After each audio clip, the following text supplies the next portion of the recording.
So, The Minds of Billy Milligan. Why am I showing you this book? You have no idea, right? So it's a book about a guy with 23 personalities. He had multiple personality disorder. This book was really a catalyst for my interest into psychology. I had to read it as an assignment in undergrad, and I thought, wow, multiple personality disorder, this is fascinating. In fact, I did my master's thesis on dream interpretation in multiple personality disorder.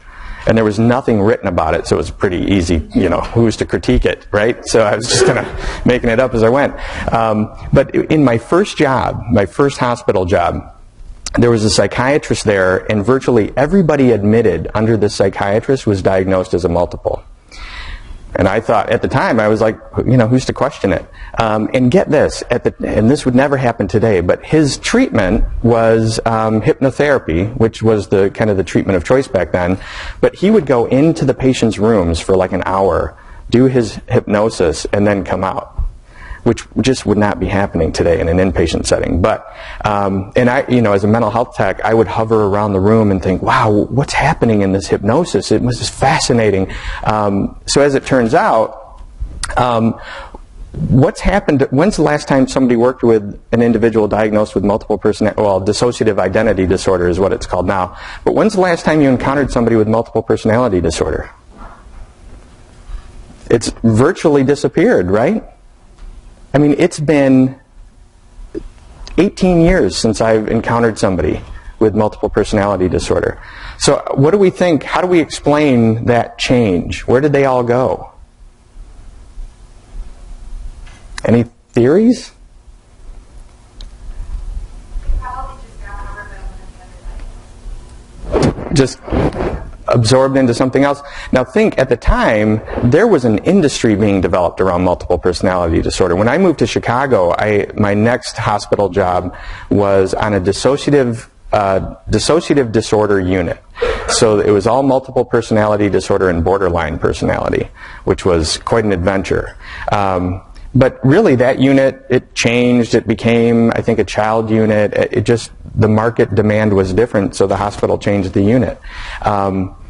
As it turns out, we don't really see multiple personality disorder at all anymore. And one source I'm going to be talking a lot about today is Alan Francis. He wrote a book called Saving Normal. It just came out. And Alan Francis is a guy who was in charge of the development of the DSM-5. So he's a psychiatrist who's been in the field for a long, long time and is really in the know. I mean, he's a guy that really knows the system.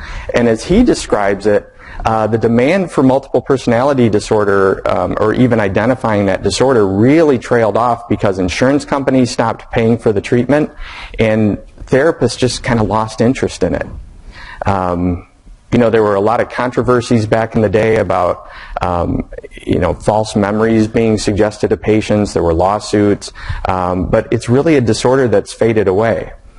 Now, why do I bring that up? Because we're currently at a tipping point for the DSM. The way the DSM is utilized is completely up to us. We're the clinicians that are rolling this out. We're the ones to use it responsibly. And there are new diagnoses being given to us now. As the DSM-5, we're going to be talking about some of the changes. But as those changes come out, it's up to us how to use them. And there are going to be some disorders that completely disappear. Here's an example, pediatric bipolar disorder.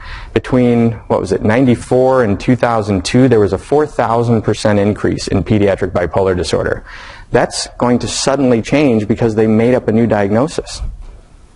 So we have to begin to challenge what we think about these diagnoses in the first place. We have to challenge the idea, is it really just an individual meeting the criteria as they're described, or do these diagnoses represent a genetic condition, a chemical imbalance, brain problem, all of these things? Because in the past, at least in my experience, people do bring those assumptions into a diagnosis. Like somebody diagnosed with schizophrenia, oh, it must be a brain disorder. And we're going to talk about those assumptions.